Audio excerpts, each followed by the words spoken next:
Welcome to the show with personal brand authority, Lida Citroen. Lida is an award-winning executive coach, speaker, and author working with clients in over 30 countries. She helps professionals, entrepreneurs, and business leaders manage the way they're perceived by the people who matter most. From leadership development, executive presence, to strategic communications and social media positioning, Lida's work is thoughtful, motivating, and practical. Get ready for a great program. Here's Lida.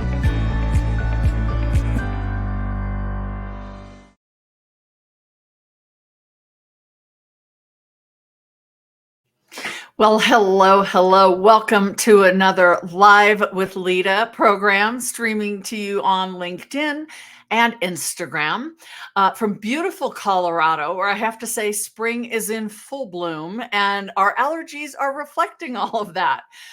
If you've ever been part of my programs before, you know, one of the things I love to start off with is tell me where you're dialing in from. We tend to get a very international audience for these live programs.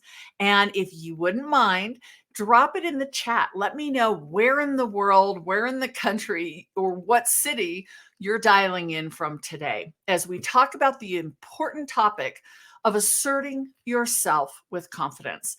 So I'm going to kick it off. I'm going to get going, but please drop in the chat where you're dialing in from. As I was putting this program together, I was thinking about a client I worked with not too long ago. He was a tech professional, very capable, very confident, knew his stuff, had all the credentials, all the pedigrees, had grown his career. But the thing he couldn't do is assert himself. And we talked a lot about what it means to assert himself, what it means to speak up. Hey, Gayla, you're just down the street. And what it means for him to really speak up and get his voice heard. But I started by asking him why he thinks he's reluctant. If he's got all the skills, he's got the knowledge, he's got the information, why isn't he contributing in key meetings and in key projects? And he's shared a couple things which I wonder if they don't relate to a lot of us. He said, first of all, I was raised not to be pushy. He said, I see my peers being pushy and, you know, the loudest voice in the room gets the most attention. And I wasn't raised that way. He said, I was taught to be more conservative with my approach and more reserved. He even called himself an introvert. And he said, so the fact I was raised to be more, to hold back a little bit, he said, really plays into that. He also said, I feel like if it's my turn, I'll absolutely speak up. I'm not going to artificially insert myself, is what he told me. He goes, I wait for my turn. The problem is a lot of times that turn doesn't come. And the last thing he said is, unless I have something that I think is valuable to the conversation, I often won't say anything. So we talked a lot about what all three of those looked like for him. And I think the last one is the one where most of us get stuck. When I have something valuable to add to the conversation, I'll speak up. Well, what if it is valuable and you're not speaking up means the conversation didn't go further? What if what you want to add has already been stated? That's okay. It still might be valuable. But this idea of holding ourselves back and sort of waiting until somebody says, okay, Lida, it's your turn. Go ahead. Tell us what you think. Those days might be few and far between today because the world is moving fast. Our organizations are moving fast. Our work is moving fast. And so if we're not able to assert ourselves with confidence, it's very easy to get passed up. And the professional that I was referring to earlier, that was his problem. He was missing the leadership opportunity each time because senior executives saw him as someone who was capable and competent, but not a leader. They hadn't heard his voice. They were sure he had one, but his reluctance and his holding back is what kept him from growing his career. So I guess something to think about as we kick off is, have you ever done that? Have you ever held yourself back in a meeting or a conversation, even on a Zoom call or a Teams meeting, thinking, well, someone else will surely offer that idea, right? Or maybe you're afraid of being judged or criticized or getting backlash. I know I've felt that. There were times in my career where I wanted to say something. Maybe I just wanted to point out that the direction I thought the team was going wasn't right, or I had a different idea for how we could get to the end, maybe a little quicker. But I was afraid I'd be judged for it or criticized if my idea wasn't embraced fully. So instead of offering the idea and taking the chance, I held back. And sometimes, going to that first point, somebody else would bring up the idea, and if it was well received, they got all the credit, even though I had the same idea. Or if they got backlash for it, I recognized that the backlash was very short-lived. Maybe you don't want to look foolish. Maybe you're afraid that the idea that you have isn't thought through or could be deemed silly. Maybe you're just not able to find the time to jump in. I know sometimes when I'm running conversations, I sometimes talk a lot, right? Because I'm an extrovert, I'm a very people-oriented person. I love to talk, I love to share ideas. I have to modulate myself to make sure other people can jump in. Well, maybe that's something you're struggling with, is there just doesn't seem to be a breath or a pause to jump in. Well, if those are things that you're struggling with, you're in the right place, because we're going to tackle how to get through that. Just as a reminder, like Gayla did, please put in the chat where you're dialing in from. It's really fun for me to see all the cities and countries that we have friends joining us today. There was an interesting study done by a company called Acuity Training, where they interviewed 500 people and found that more than half, 55% of people, said they have missed critical work opportunities because they weren't assertive enough. That it was simply the fact that they wouldn't speak up or didn't speak up that perhaps created impressions of a lack of confidence, maybe a lack of insight, or maybe they just weren't ready. So they were missing those critical opportunities. Hi, Evelyn from Seattle. Oh, we've got somebody from Indiana. Thank you. I recently posted on LinkedIn, maybe you participated in the post, where I asked you, what are some reasons you might be holding back? And more than half of you, 54%, said you worried about criticism or backlash. Next was not finding the right opportunity. And then it was a lack of self-confidence. So I challenge you today, with the world moving at hyper speed and your organizations, your companies, your teams pushing and pushing and pushing and moving, that you've got to start speaking up. It's critical, because no one is going to notice you in the room. No one is going to hear your ideas unless you're willing to take the chance. I know you all have confidence. I know you know your stuff. It's getting to that step of saying, if I may be so bold, and raising your hand or jumping in on that Zoom meeting and offering that idea. And again, I've been there. I used to be the person who would sit at the back of the room. One of the companies I worked for, we had a board of directors that met with us quarterly, and our team was a large staff. And typically our staff sat at the periphery, right? So the board sat at the table, and there were plenty of extra seats, but our staff sat at the periphery. We all sat against the windows and the walls. And one time I remember I thought, what would happen if I just sat at the table? Like, sure, somebody could ask me to move. Is that the end of the world? It doesn't mean I'm going to take over the meeting. So I sat at the table and I got some looks. And after about 2 seconds, everybody was fine with it. And the next time our board and our staff met, I noticed a few of my colleagues sat at the table. So actually asserting yourself can bring others forward too. They can see you and what you're doing and say, well, maybe I've got something to say. There are old rules and old tapes that we are telling ourselves about what we believe is happening. I used to make that assumption that I should sit at the back of the room because that was my place. I hadn't earned the spot yet. I didn't have anything important enough to say yet. And that was my own story. I was telling myself that. Has that ever happened to you? Have you ever told yourself a story that perhaps wasn't true?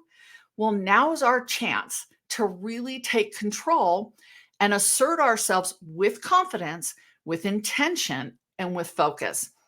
Today, I argue that asserting yourself doesn't mean being loud and proud and large and in charge and taking up all the oxygen in the room. We all know that person.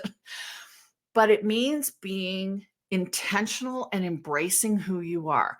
You have ideas. You come from a different background, a different perspective, a different viewpoint than perhaps everyone else at the table. And what if that viewpoint, that perspective, that background is exactly what the conversation needs in order to make monumental change or drive towards something more positive?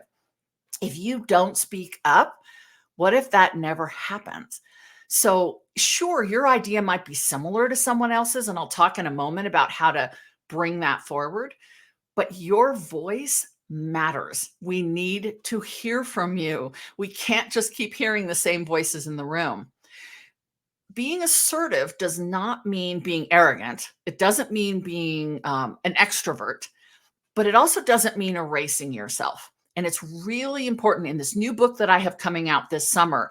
I talk about building influence. And building influence means owning who you are and then using that voice to drive change and build trust and make an impact. It never means erasing yourself. Who you are is perfect and exciting and valuable and relevant and interesting, and we all need to know you. How you modulate that, how you bring it forward, is where you have a lot of control. But there are other people involved in the conversation too. So bring other people into the fold, into the circle with you. Find mentors, people who can guide you or even just be role models. I've had some amazing role models throughout my career where I've looked at them, male or female, and thought, wow, the confidence, the self control that they had, the amount of agency that they brought into a conversation, even if they were just asking questions, really inspired me to find that in myself.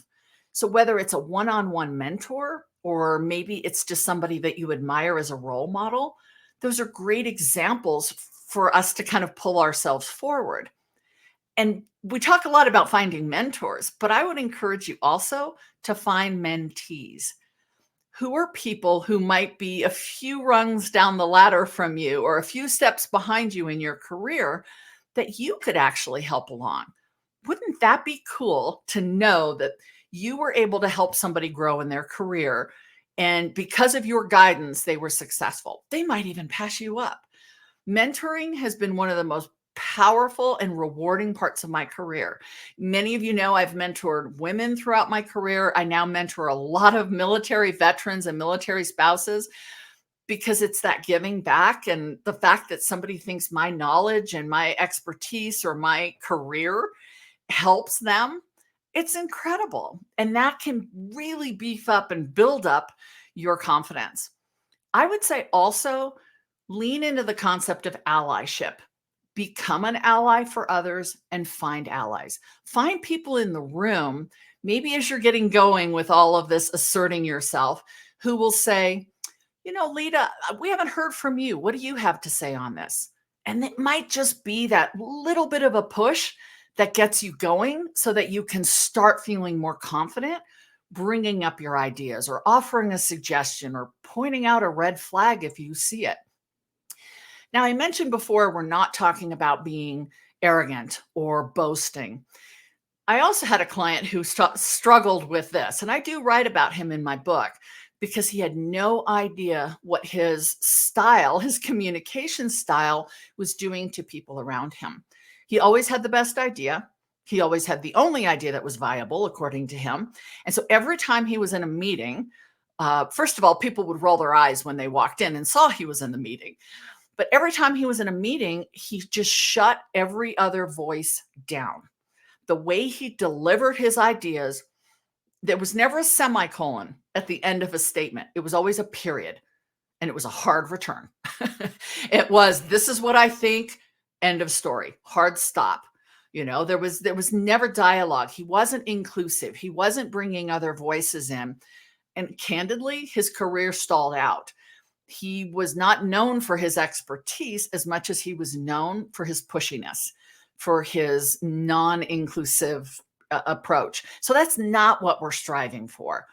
We're striving for those opportunities when something lights us up, right? An idea, a thought, a challenge, and we have the ability to raise our hand or stop in that Zoom meeting, Teams meeting and say, what if we thought about it this way? So let me share some tips for becoming more assertive and building your confidence.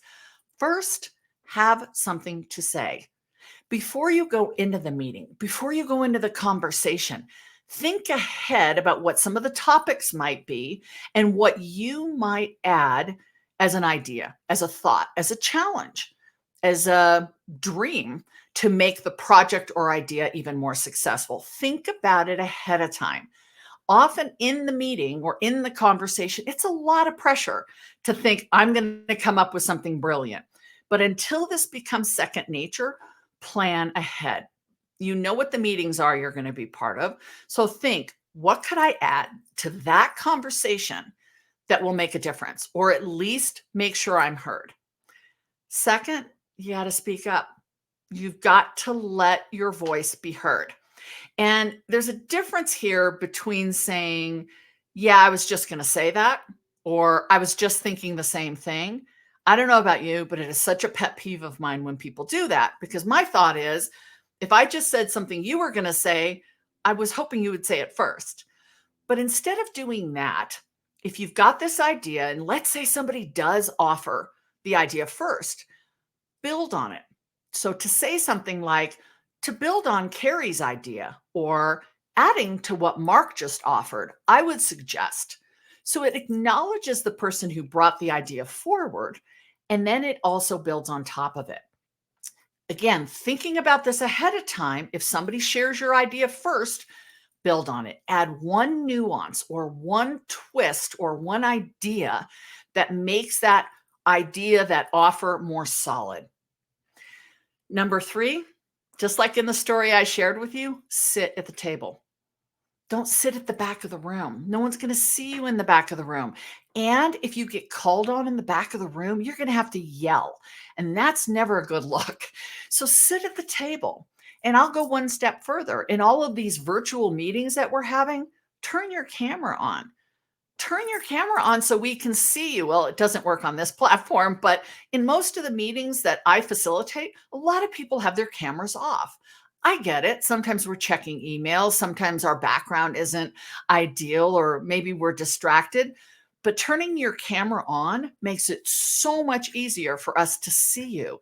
Sitting at the table makes it easier for us to see you. And then when you do raise your hand or you offer an idea, it's much easier to take that idea and run with it. Number 4, make good eye contact. If we're in a video meeting, look at the camera, not at the people who are down here. Look at the camera. The camera's there and it feels awkward. I get it. This is all going to feel awkward maybe at the beginning.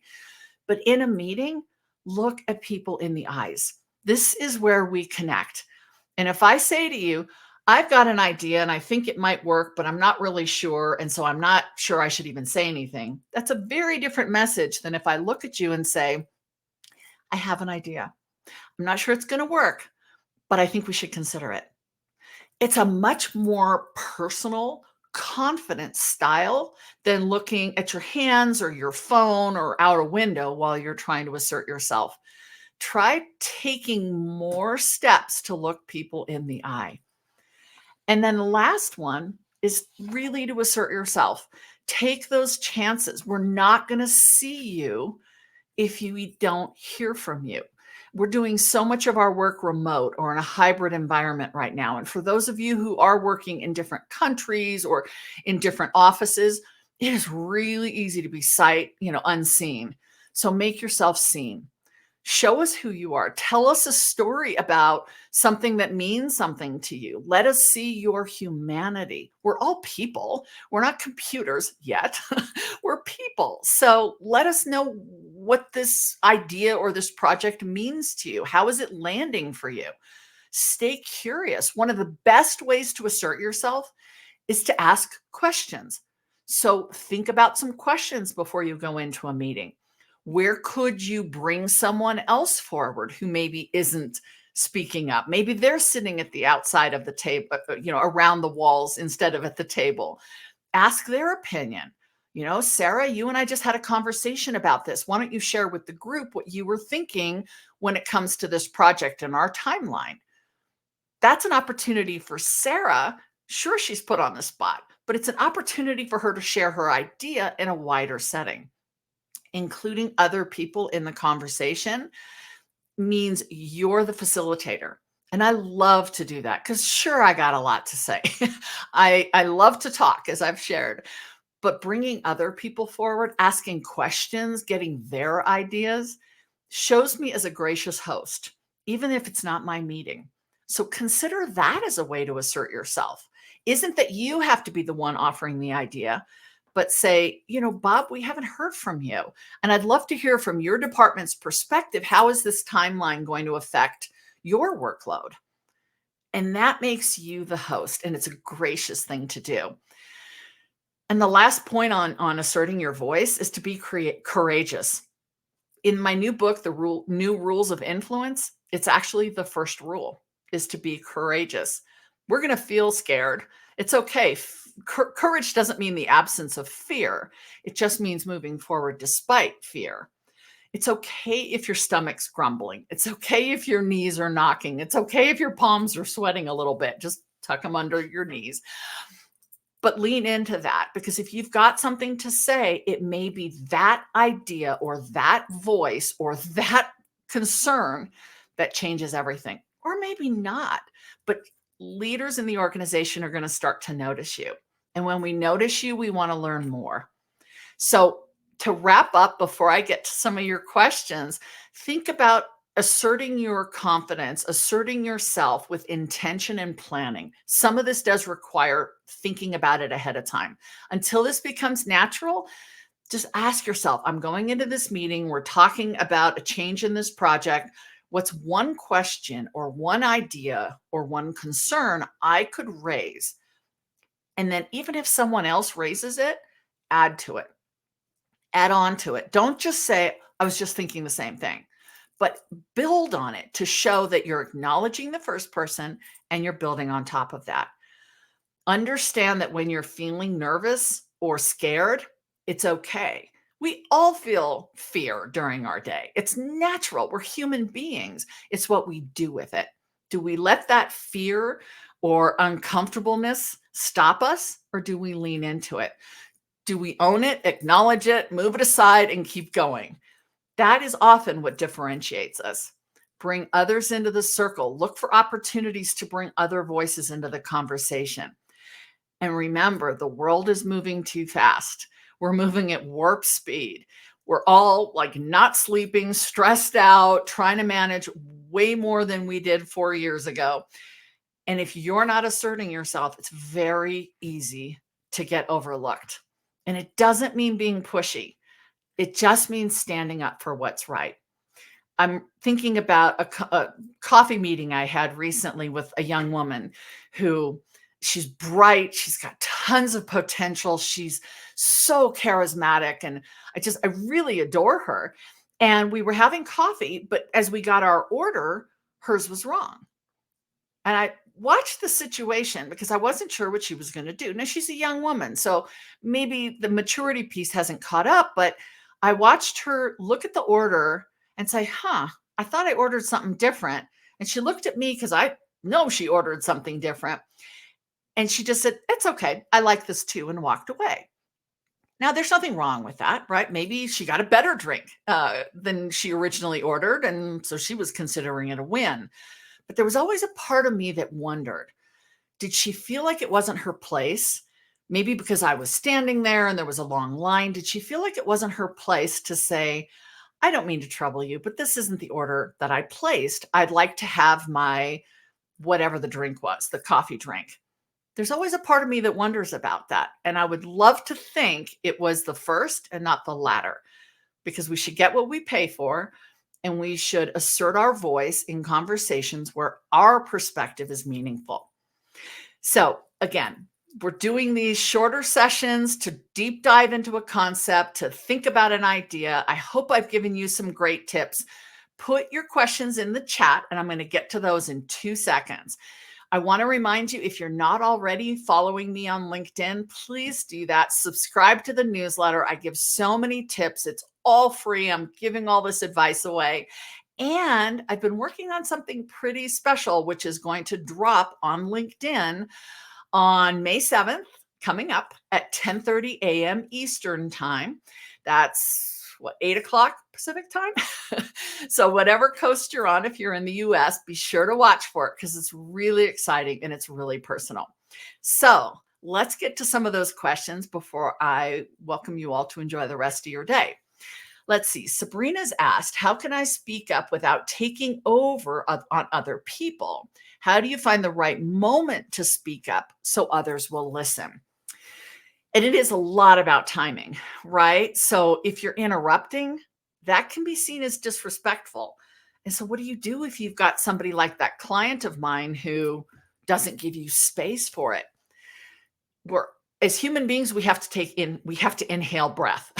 So wait for those moments, or wait for your boss to finish a thought, and everybody will pause. There will be a momentary pause, even if it's a very quick one, and add your thought.